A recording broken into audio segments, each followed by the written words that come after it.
Nobody starts at the finish line. You have to start somewhere.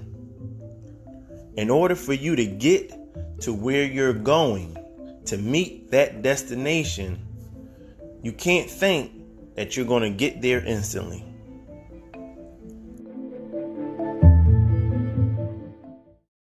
Welcome to another episode of the Mr. Mindful Minute Podcast, where we touch on different things, on different areas of life, on how we could go from a nothing place to a something place. And today we have a special guest, Mr. David Johnson, aka the Collab Coach. I appreciate you for joining us. Yes, sir. Thank you. Getting all these tips from the relationship coach here. So how's your day going, man? Oh man, it's a wonderful day. It's holiday season. New Year's is a couple days away. So, this is the best time to start reflecting on life and, appreciating all the things that have happened and most of all your health during this end of the year and realizing that, we made it through another year. The year's almost done. Solid. All right. So today, we're really expounding on, self-love, self-care, and the topic is how loving yourself will in turn help you to love others. So Exactly. Let me just start off asking this question. What does loving yourself actually mean? Wow, loving yourself, and it's a beautiful, beautiful concept. Because of the fact that I think a lot of us, especially being young, especially being the way that you grew up with, depending on your parents, we're not really taught what loving ourselves means. Yes, we're taught to like ourselves. Yes, we're taught to, live with ourselves. How can you live with yourself? But we're not really taught to love ourselves. So when it comes to the idea of loving yourself, I think it's really simple. And it is making sure your feelings, your emotions are a priority as well. A lot of us, we tend to focus on how people love us, the type of love that people give to us, how that is such a great thing. We seek love, we're trying to get acceptance from other people.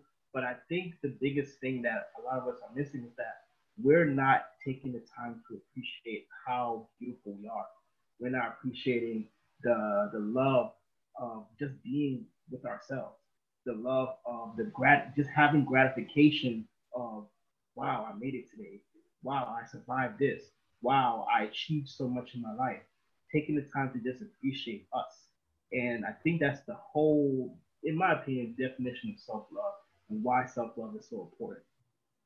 Okay, so explain to me, is there a difference in, because it sounds like you're saying validation, how we validate ourselves. Right. And so are you saying that, us validating ourselves, like we shouldn't undervalue the things that we have achieved or our accomplishments? Because you said that, as we're growing up, we're taught to like ourselves. Right. We're taught to live with ourselves, Right. but, we're not necessarily taught how to have that self-love.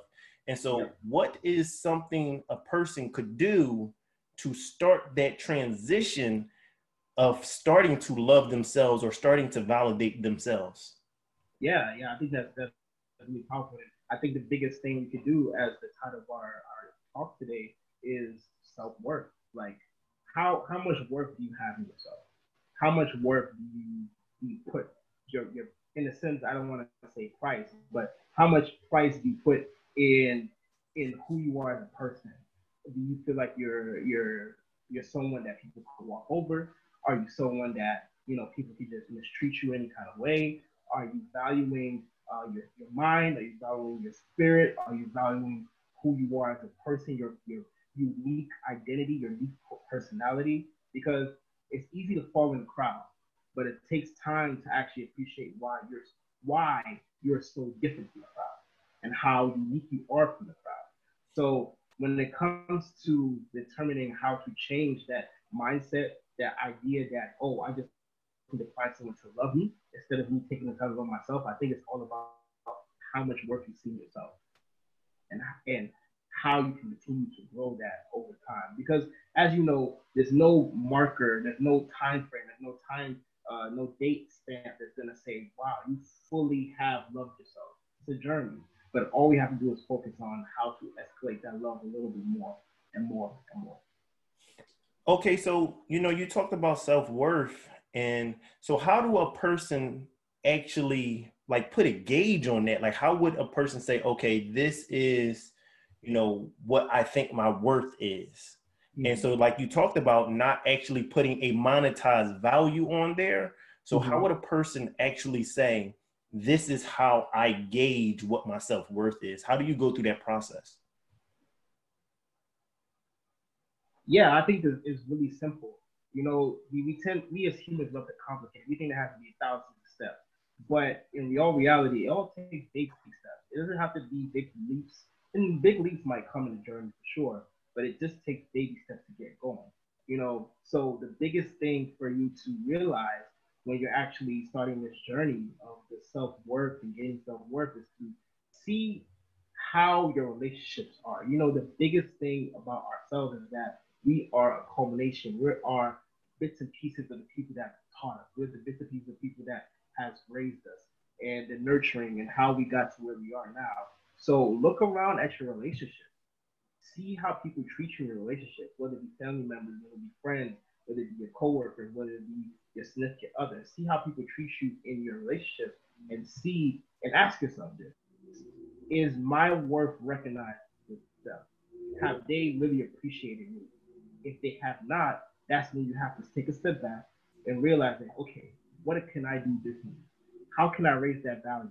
How can they see me the way they need to see me? How can I feel appreciated the way that I need to be appreciated by them? Because they're the biggest factor that will show you if your worth is really at the level that you really think you are by the way it treats you.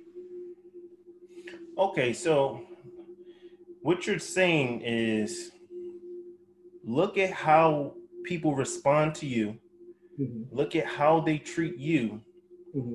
But what if you are at a place where you like, I know people treat me a certain way, and I may be okay with it, but I'm trying to actually say, this is what I think I'm worthy of. Right. And so like, I believe that sometimes we think that we are not worthy of certain things or certain treatment because of something we may have done or things like that, or a past.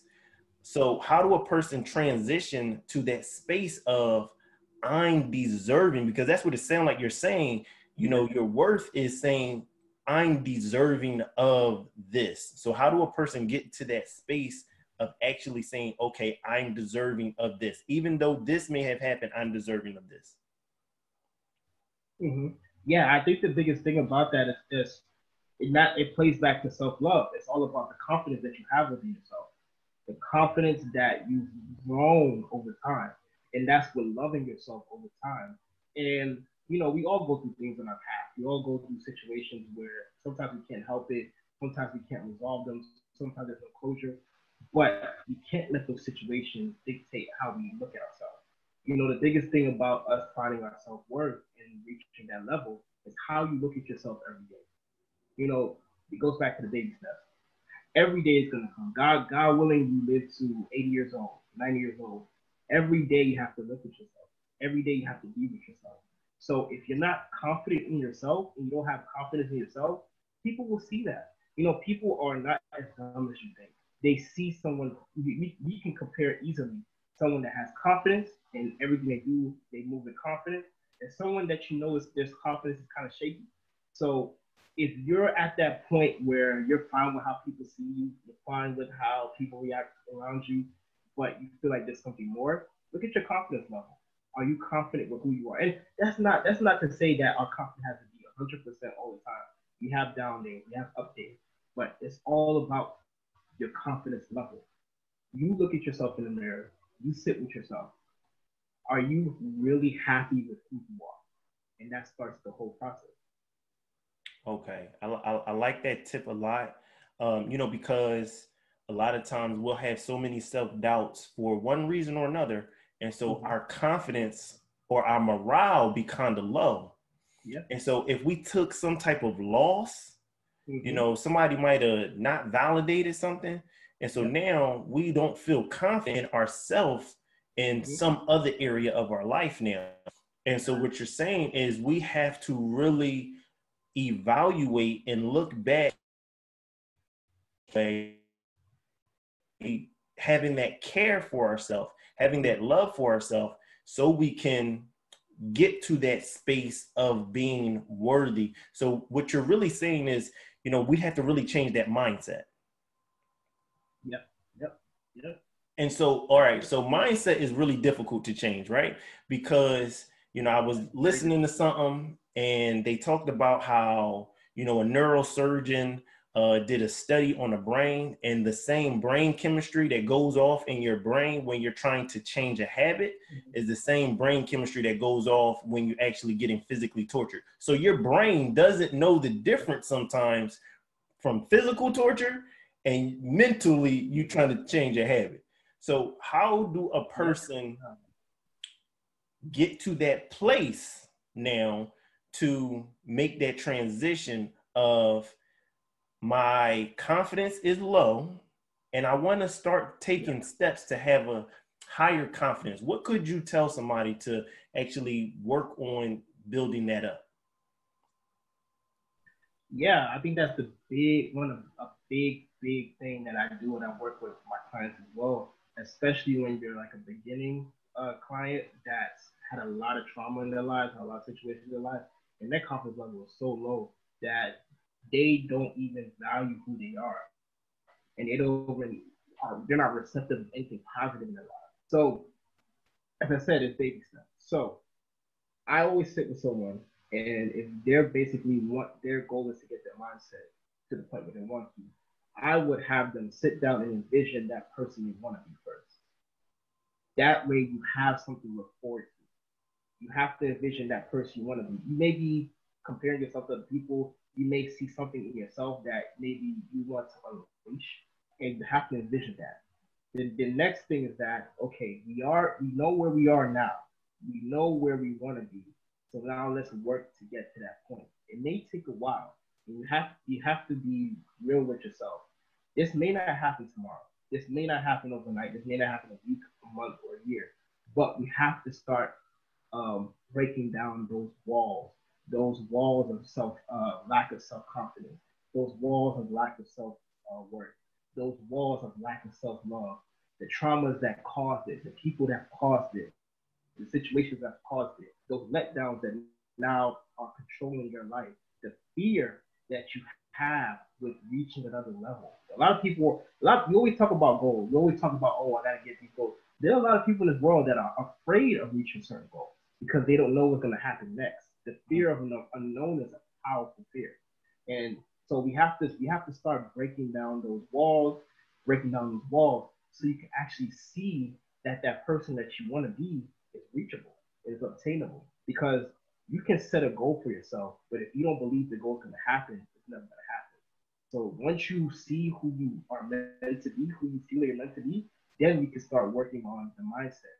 And as you said, mindset is so difficult to change because let's say if you're 30 years old, you've had that mindset for 30 years, or maybe you started to have that mindset when you were a teenager or kid. So maybe you've had that mindset for 10, 15 years, and it's going to take a minute to break down who you were to get to this point to be the person that you want to be for the future. I think that's the biggest thing. Okay, so, you know, it's just like, you know, we work out.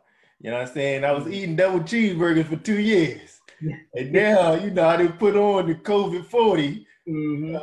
And so I can't think that I'm about to just work out for 10 days and I'm about to have a six pack.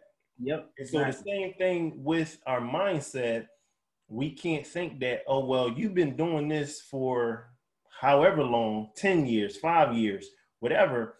You have a repetitive habit of having this own view on yourself. And in order for you to overcome that, you have to say, I can't stay this way. All right, this is what I'm going to do. And so you're saying, envision yourself the way that you actually want to be.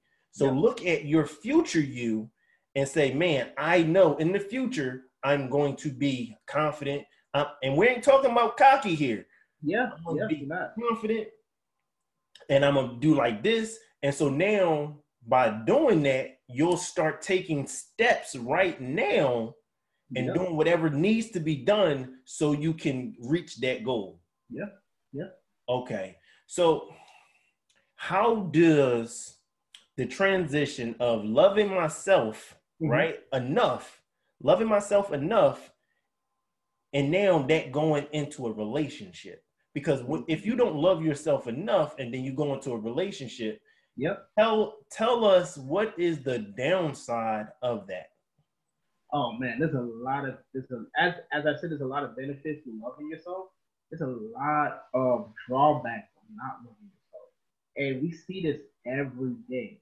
You know, we all have a family member where they're in an abusive relationship and they take the love that they're getting or the lack of love or whatever they're receiving from that person and they distinguish that as being love. That's not love. Or you get the person who has been in a relationship for 10 years and they can't even hold a full conversation because they don't really know the worth that they have, that person should and need to have a conversation with them. And we also see this with the single person that says love is no good, or I've been hurt so many times that real love doesn't exist. There are no good men. All men are cheaters. That's because they haven't found the worth and the love that they have in themselves, so that no one who is trying to cheat on them can even having to be in the same realm as them. You know, I talked about this a little bit this week with my coaching stuff, is that, you know, you cannot think that you're going to have a successful relationship without loving yourself first. Because if you're focusing solely on the love that the other person is giving to you, if something goes wrong or you have this agreement, how are you gonna bounce back? How are you gonna survive? How are you gonna thrive without that person? Because now you attach yourself to that person completely, and once that attachment is gone, you'll feel defeated, you'll feel lost. So you all have to take a step back and say, hey, if I'm stepping in a relationship, I need to realize that I first have to love myself. And once I love myself, that person is there not to give me all the love I need. That person is there to highlight the love I've learned about myself already. I know that I'm a person that loves attention. I know that I'm a person that loves gifts. I know that I love a person that just likes to touch me and hold me. Then you can talk to that person and say, hey, you know, the type of love that I really want is just for you to be here. That's it. Or, you know what, the type of love I want, I just like to cuddle sometimes and just watch movies. That's the type of love that I like. But if you walk into a relationship and you don't know any of this, that person is going to bring that definition of their love to you, overpower you, and then that's the way that your relationship is going to be to the end relationship ends. I think that's the biggest thing. Okay. And you just kind of touched on it. You started talking about love language. Mm-hmm. And I will be the first one to say, I didn't know nothing about love language until about this year, right? But now you know. So. And so here's the thing. Explain a little bit what the different love languages are so people will be able to know how to identify what their love language is, and then even be able to identify what maybe their spouses or the person they're in a relationship love language is. Yeah, I think that's really powerful. Love. When I read love languages this year, I think beginning of this year, and it's life changing. It's a life changing book. Not put the author aside, put the stuff. It's just what he's talking about. It's so powerful because some of us, we need something that's tangible. We need to understand things that we can see in our eyes or we can interpret in our brain. So he broke down the love languages in 5 steps, and if I missed one, I'm sorry, but I know one of them is giving gifts. People that like to go shopping. People that's for the person that's for your self-love. You like to go shopping. That recharges your love. You love to get new things. And in your relationship, you want your significant other to show that show that they love you because they provide gifts. That's one love language. The other one is acts of service.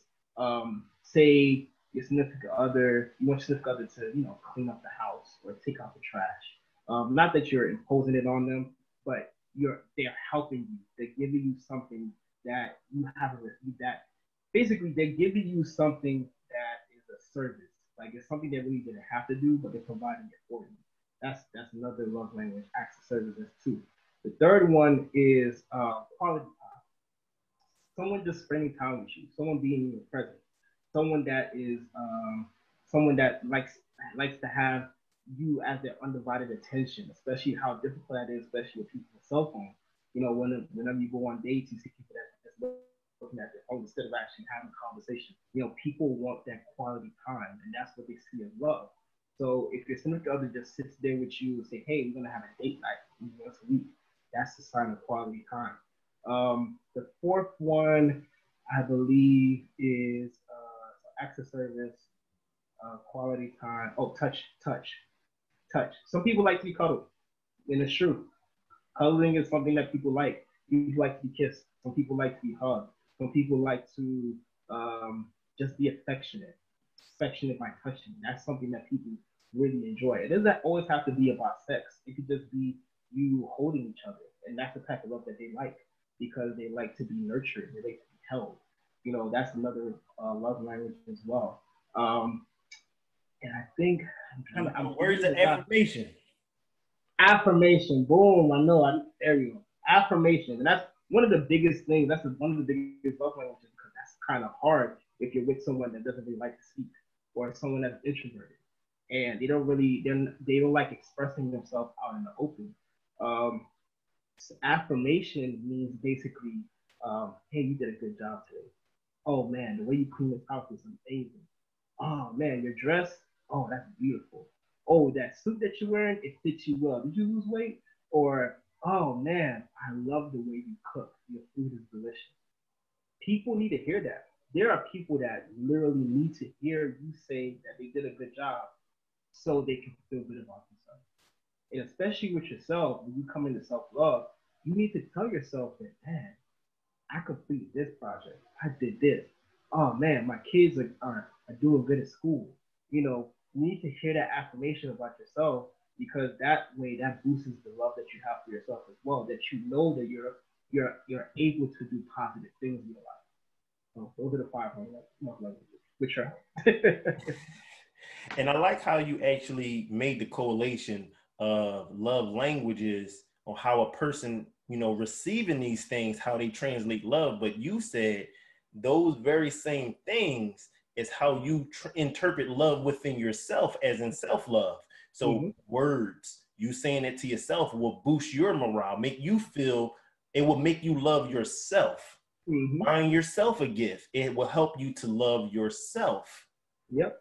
Spending quality time by yourself. I know some people that's just like, I used to say, oh man, I'm going to the movies by myself. And some people just like, oh no, I just can't do that. Okay, cool. Yeah. That ain't for you. Exactly. But that is, something that you're saying. We should be able to spend time and be by ourselves and spend quality time with ourselves. So I like how you really made that connection of the love languages, how it's interpreted from what we receive from other people, but also how we interpret it within ourselves. I like that a lot. So now that a person, say they in a situation, they in a relationship, and say maybe they don't love themselves that as much as they think that they do, right?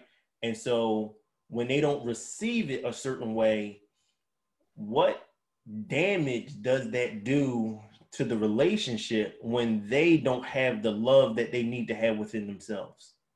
There's a lot of things that happen.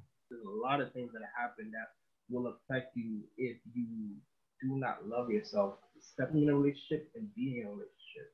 Because of the fact that you don't have that foundation for yourself. You know what self-love does is that it gives you a foundation of what love looks like. I say it again. Having self-love for yourself gives you a foundation of what love looks like. Because a lot of people think that love is just one element, but love is multidimensional. Sometimes we don't realize that there's a lot of different kinds of love as you described. There's a lot of things that we feel that can be love. But it is easy for us to get misinterpreted with the idea of love and lust. It's different for us to get misinterpreted between love and affection. A lot of things is one thing to get misinterpreted with love and someone that likes to compliment you. Yes, that's great, but is there substance behind it? So for the people that are stepping in relationships or getting in a relationship and their self-love is low and they expect, let's put it this way. A lot of people step in relationships because they're trying to find love, right? A lot of people are stepping in because I feel like I'm missing something, so I have to find that love in the relationship. Love should be a foundation of a relationship, don't get me wrong, but the love you have for yourself should not be found in your relationship. The love you have for yourself should be found within you. The love that you have for yourself should be acquired by you and only you. I repeat it, only you. Your significant other will provide you another type of love, as we talked about, which is beautiful. But the love that you need for yourself should already be established by who you are as a person. And that's the biggest misconception that we have. So if you're not establishing that instead of in the relationship, as I said, their significant other might want to love some type of special way. Like, oh, they want you to buy them gifts, or, oh, they want you to give them self-affirmation. And you think that, oh, because I'm pleasing that person, that means that person loves me. Or because I'm pleasing that person, that means that's what love means for me. That's not how love should mean for you. It should be defined by you, acquired by you, specialized by you, and it should be solely for you. As I said, there's different types of love, and you have to separate the love that you're getting from someone else and the love that you're receiving from yourself. Okay, so you said something and talked about the correlation of the love that you define for yourself and what you expect for somebody to do for you. Mm-hmm. But, sometimes we love somebody else the way that we want to be loved, mm-hmm. not the way that they want to be loved. Right. It's a difficult thing to do because you know what you want and it comes natural to you. Mm-hmm.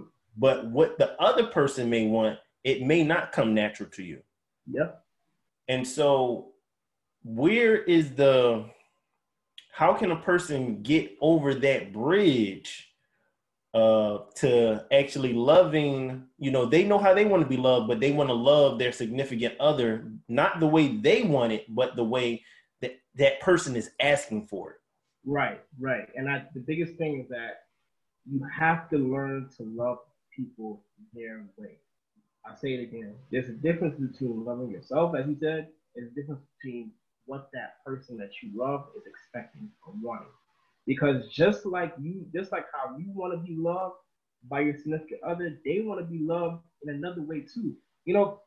Hey, granted, if you meet someone that you guys both love the same exact way, like you guys both like to be touched, that's amazing. But in reality, a lot of us are not in those situations.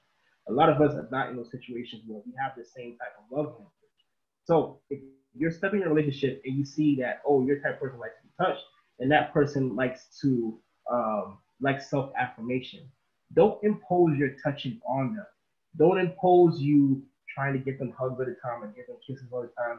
Yeah, they may do it once in a while or do it for you, but it's not for them. You have to realize that your love may not be for them and their love may not be for you, but you guys have to understand what love is together. And that's the biggest thing. So the best thing to do if your significant other or your partner has a different love language, create that safe space, create that environment to talk about the kind of love you have. Don't assume anything. The biggest things that hurt us in relationships is that we assume things and it backfires and you guys both get into an argument and it becomes explosive because you assume something. Don't assume anything. That person can speak to. That person can feel to. That person can hopefully articulate what they want to say. And if not, just watch them. First ask them, hey, how do you want to be loved? And if they don't distinguish the love languages, maybe they don't read the book. That's fine. If they say something like, "Oh, well, I just like when you say that I do good jobs," or "I like when you say that I look good today," or "I like when you just give me a hug when I come from work," or "I like when you buy me gifts spontaneously. I really enjoy those surprises," or "You know what? I just want to spend time with you on Friday. We're both busy, we both work, so I like spending time with you, and we just watch old movies. It's Christmas time, and we just watch Christmas movies all for the rest of the night. I love that. Just be attentive. Just listen. And if they're not vocal about it, just watch.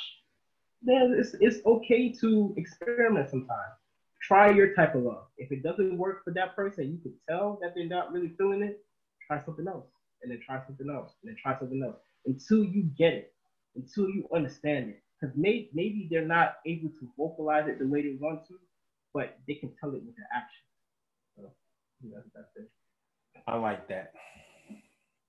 Now, let me ask you this question. So I wrote a quote that says, the love you want should be the love that you give.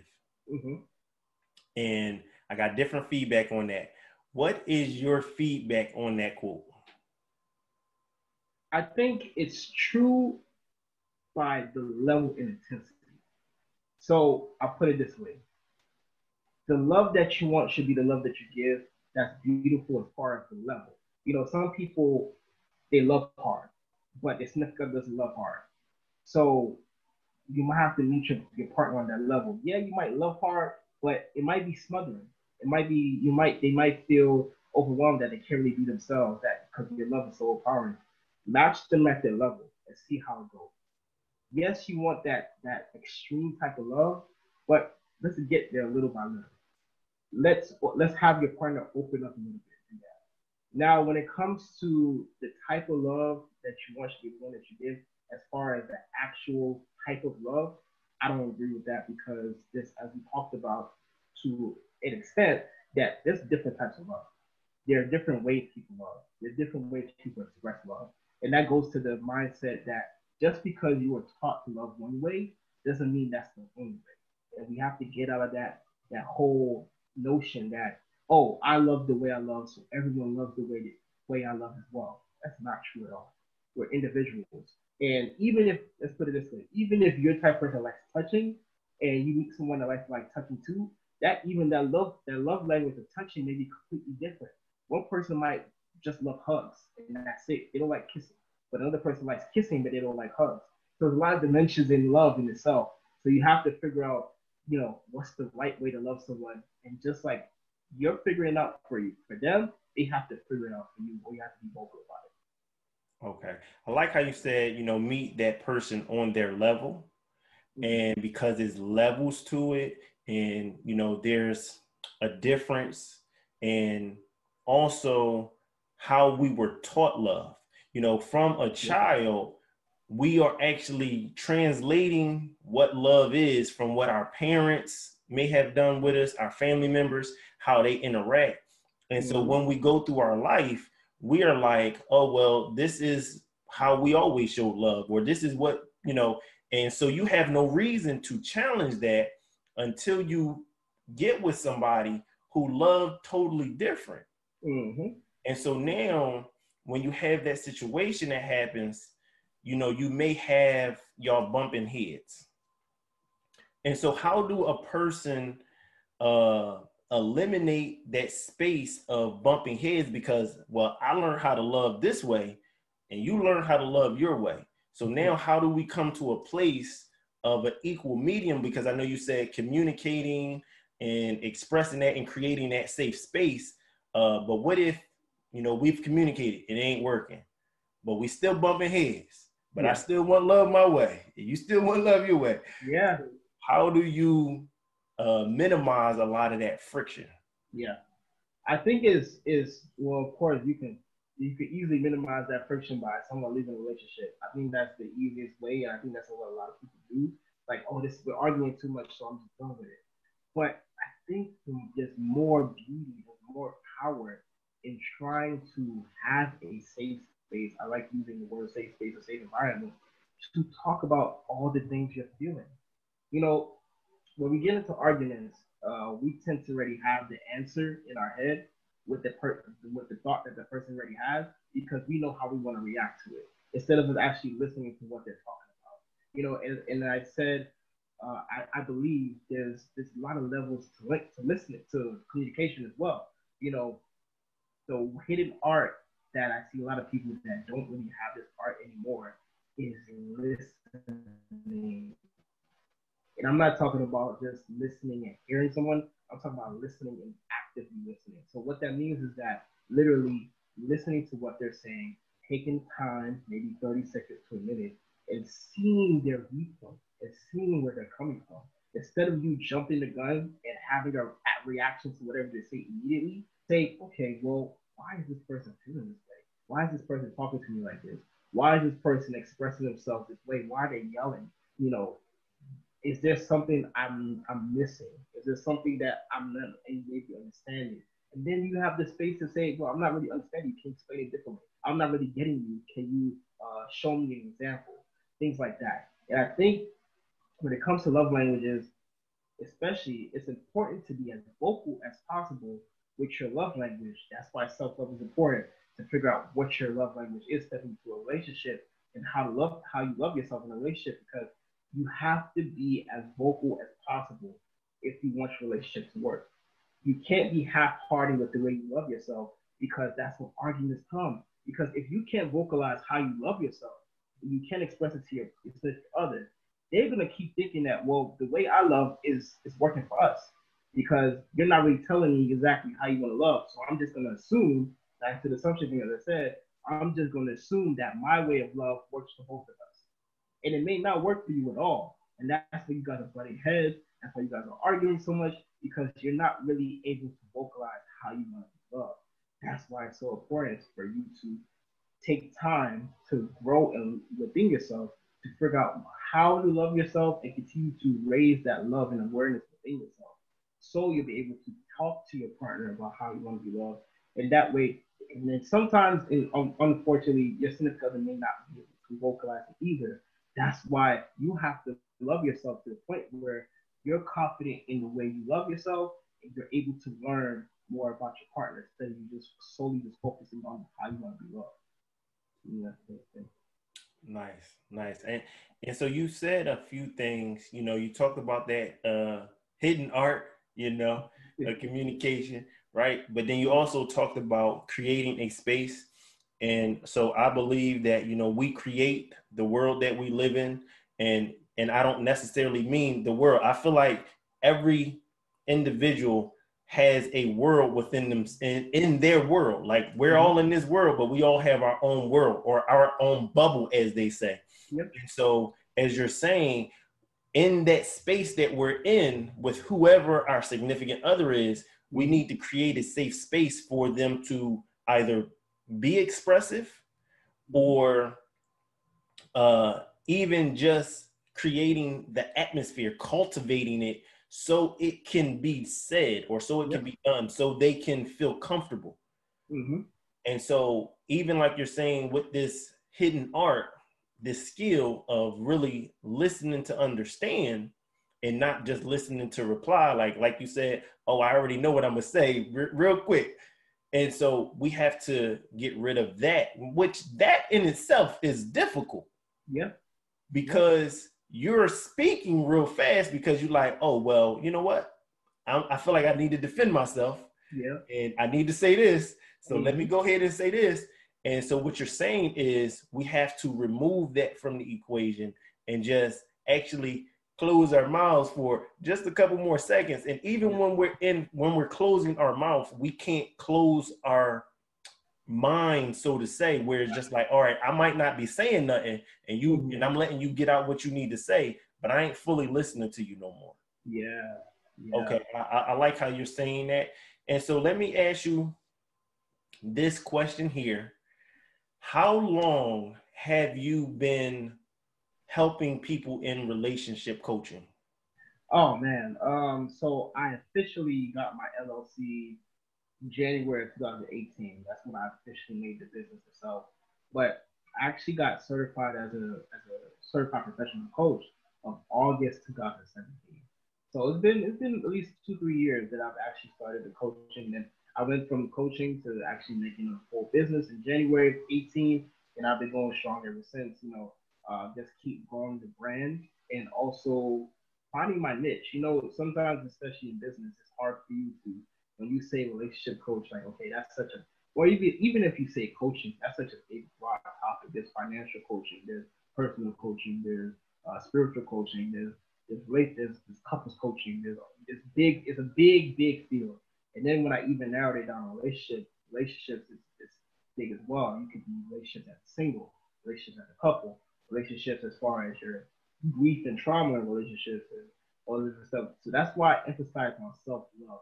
Self-love, I feel like for me, is such a key component to anything in your life, any relationship in your life. Because as we talked in length today, is that if you're not really taking the time to love yourself, the relationships that you have are not going to be as fruitful as you expect them to be, because you're not really expressing how you want to love and how you want other people to treat you.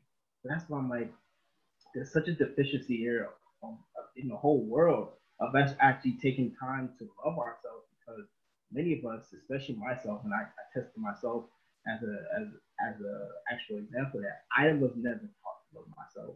My parents never taught me that loving yourself is important. They taught us manners. They taught us how to respect other people. They taught us to say thank you and please, but they never actually said, hey, did you take some time for yourself to grow your love today? Did you take time for self-care? Did you take time to boost your confidence? Did you learn what love language you have so that you can grow your love language to a level where you don't need anybody to tell you that their love is more, that is power more is greater than theirs? Are you actually taking that time to love yourself as a priority? I didn't learn that, and a lot of people I meet didn't learn that either when they were young. And then now we're going into adult relationships where we're now struggling to have a successful relationship. We're now struggling to have successful marriages because you're going to your relationship thinking that you're gonna find love there, and you should already have that love together. Okay, so you are saying, you just gave us some tips. Show your kids how to love themselves. Yes. I love it. I love it. Yeah. All right, so let me ask you this here. Where did Collab, what does that mean? Like explain that to me.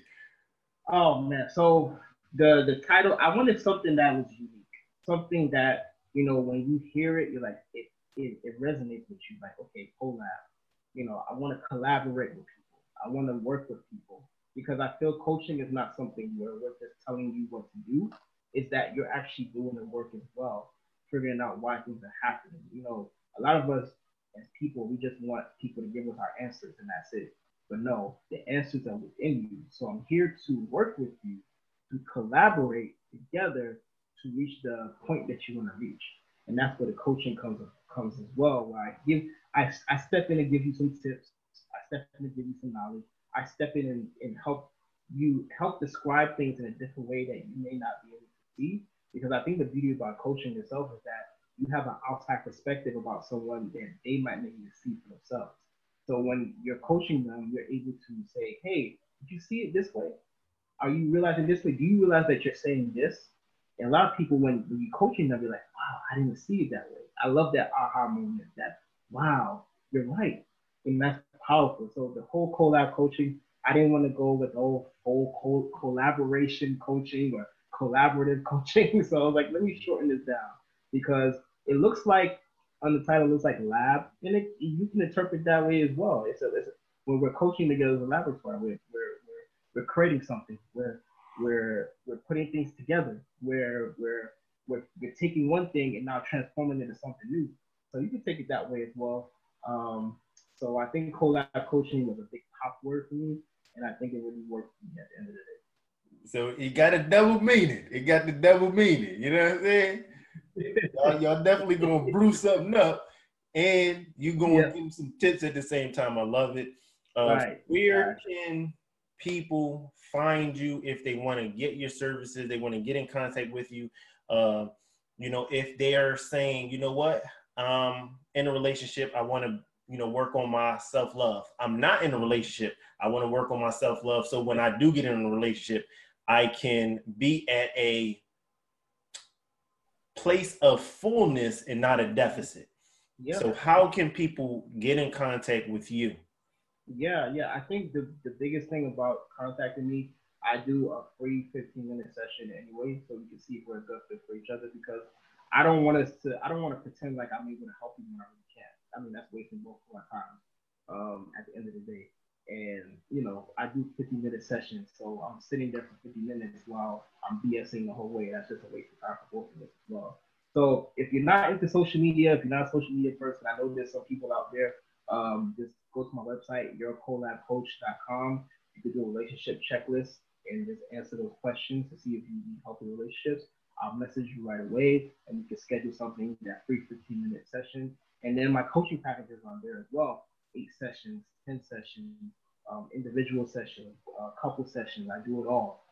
That way you can see what my rates are, and then that way you can see what would best fit for you as well. I do on social media. You can follow me at Collab Coaching on Facebook, Collab Coaching on Instagram, COLAD Coaching. So you'll be able to find me. All my videos that I do on a weekly basis are on YouTube. All my series are on YouTube as well. Type in Collab Coaching as well, and like and subscribe. And I also do every month. I like to help out people as well. I'm a caregiver at heart. That I do like discounts, maybe a free session here, maybe 50% off here. Maybe if you refer me to someone, you get a free coaching session. I change it every month. So even with this last month, with it being the holiday season, I'm providing a free coaching session with any session you choose from.